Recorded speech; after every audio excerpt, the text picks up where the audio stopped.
ibintu by'itangazamakuru nabyihoreye ndagiye mu ntara iwacu mu cyaro Kibungo ubu niho ndi kwitegura urugendo ruva mu gihugu yebawe ndi kwitegura urugendo ruva mu gihugu narakoze ama interviews ya one on one ndabyibuka man umutima ukandya man nakoze ibiganiro byiza biburi 100 ba Kenisi ba Mujeni Mutabaruka ba Pamela ba The Bad. I've done a lot. Ba Junior GT ba Rene Murinda habi bro. I've tried man. Ku mutwe wanjye natangiye nta bikoresho ngira nta kamera ndabisunika birashoboka bro. Nahereye kuri channel iriho abantu busa barabikunda. Ako nyine narebye nsanga man I don't deserve to be in this place. Na ngomba nyine naho nkwiye kuba ndaha hantu man. So nahise mvuga yo let me give up. Maybe ubwo nyine ngira ngo igihe cyane nayo nandikiwe nyine nicyo kuza gukora umwanya nakoze. Musa basi ndagushaka muri content mfite yitwa The Football Phone Call with the Star. Confirm me. Ndago dubustari ntabwo nshaka kumva ibintu bijyanye na show business. Ntabwo nshaka kubyumva. Ngiye ngukunda kubi kuva mu Minembwe murakoze cyane abantu ba mu Minembwe ndabakunda nanjye. Ariko abanyarwanda baranyanze nshobora kubigira nanjye mu Minembwe kabisa. Abanyarwanda banyanze. Ice Mobi arakujimije se waya ntagari kunzimya man. Ni benshi rega nagari wenyine n'abantu benshi bashatse kunzimya none babigezeho sha. Ako ngiye nkiri muto amugani wanyu Tycoon is preparing new contents man. Nukuri man na content nshyashya mfite bro. Ibitekerezo byaranshiranye, views zarabuze. Ahantu hose inkuru ziri kungaruka ngo Tycoon ngo yabuze views. Wagira ngo views nkana narinzi bitse. Ako man. Ako nari bitu. So rero man ndabakunda ako narabakunda sinkibakunda mu byumva rero sinkibakunda mwarambabaje agahinda mwanteye. Ako nari umugabo nihabwa intebe. Aya bro ihabwa intebe cyane niyo mpamvu wibuka intwari. Niyo mpamvu wibuka intwari bro. Niyo mpamvu wibuka intwari.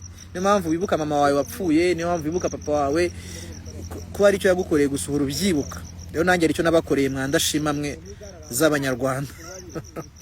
Mane byaratugoye urabyibuka rero ntiwabire narabiretse Imana yacu irahari mane bizacamo shabro.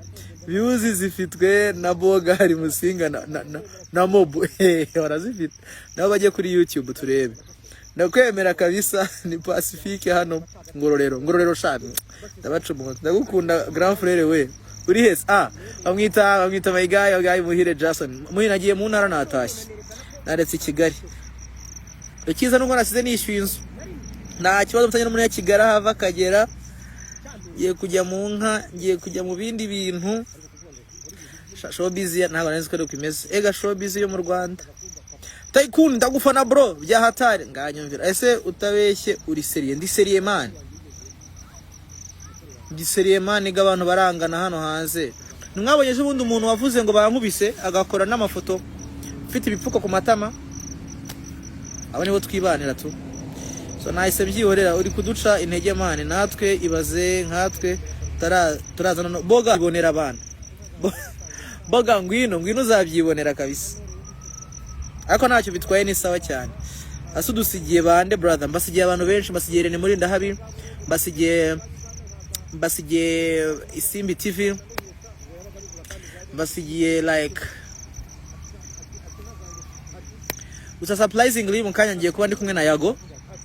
Ngiye kuba ndi kumwe na Yago agiye kuba nganiriza mu kanya ndagira umwanya wo kumusura tuganire. Twanabatamo content kuri channel yo wenda ntiwamenya nabinyemerera. Ariko ubundi u Rwanda rwo abana muhumure ntago nzabikigarasha man. Biri seri ntago nabikigarasha nkunda u Rwanda cyane. Ushobora no kuntema gutyo kubona amaraso aracyatsi umuhondo n'ubururu. Ntago ndi mu Rwanda nyine ariko ntanuko byampindura kuba ikigarasha. Fuck you. Ibi birarenze. What is this? Uri kuvuga aba haters bawe narababwiye Yago yariya bivuze kabisa numuha nuzi kwere ya turavuye twanga kumva none se ngugiye he amgende Uganda ubungu ami UG in Uganda abori twakatobo tobo ndabori twakatobo chano yawe chano yanjye ndashaka umuntu nzayi azikorere kubera icyo yahisemo gusezera abantu bambanye ikibazo ko mbona ibigori byo hanze bimeze nk'ibyo mu Rwanda ese ibigori si bimwe mani none nkano haba ari community y'abanyarwanda muri Uganda usanga bihingira imbuto zina n'ibishyimbo usanga ari bimwe ariko gusa nureba ahantu uri hano Uganda butinda kwira UG butinda kwira nureba rero bimenya ugamba ki ngamba burungi sebo gamba ki wirota muvandimwe kumva Yago yagenda ubu ni wowe nari ryamye gusa reka nkora ibintu mwana oya ujye ku bandi basigaye ugiye gusohora indirimbo papa reka indirimbo zagenze kuririmba. Hey, test my talent please. Ayi tayi uri umuntu wadanje man nakundi man. Samiri geri kiri wapi? Ese kandi UG ahari handi none se person pleasant wari wadu teguje kweri. Nayihoreye. Uzi content mfanye? Ari mfite bi content byinshi ariyo bitaga morning call. Ariyo bitaga trip. Zose ndazihoreye agahinda karakanyagwa kagusinze ngo cyezanye nagadacurama ariko ibugande have umeyo account America kwemera abantu se ko ubaretse ko batsinze urumva taberetse ko barenze my baby Jolly hano yanditse but also there's my girlfriend hano witwa Holly naraguhamagaye nkubwira ikibazo ndi gufesinga banga kwitaba wanze kuboneka ndi gufesinga ibibazo ndaje nkukureyo urabeshya ngiye kuba ndi kuruhuka pass and pleasant and morning call bigenze gute na byihoreye bogari sha abogari baranjimije sha. The most talented shop business journalist in Rwanda ntago wabugiye nawe ndagiye rwose namaramaje umusindi yarenza akarugo kwari wewe twari dusigaranye nyuma ya Yago none nawe uragiye udusigiye gasuku na Godfather imbwa gusa udusize nabi kweli asha abana mwihangane mane asha rashiye fata umwanzuro wo kuvyihoza asha barafise ugwanko mane barakwanka mane ugira mengo ugira wivye mane barakwanka vya vrai barakubanira mane ucanga ugasanga abazi vya mayira ucanga ukabona nibibazo so navuze rero reka jewe nsubi mbyihorere ubundi se mbere uko mbizamo sinari mbayeho man ishakira ibindi boro umva se byose ko ari show business wazampaye chance akwandikira film nganyumvira mane ngo film Tycoon biva mu binyamakuru nabuve ese nako mwabonye post yanjye si mwabonye post yanjye kuri Instagram ivuga ko nasezeye TV10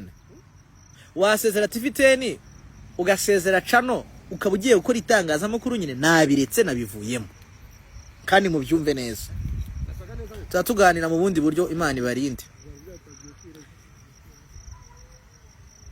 Bye man ndabakunda mwese Imana ibarinde man boga nzagwa channel yanjye usure Yago turabona uyu munsi but real man we can do crazy things. I'm weaker background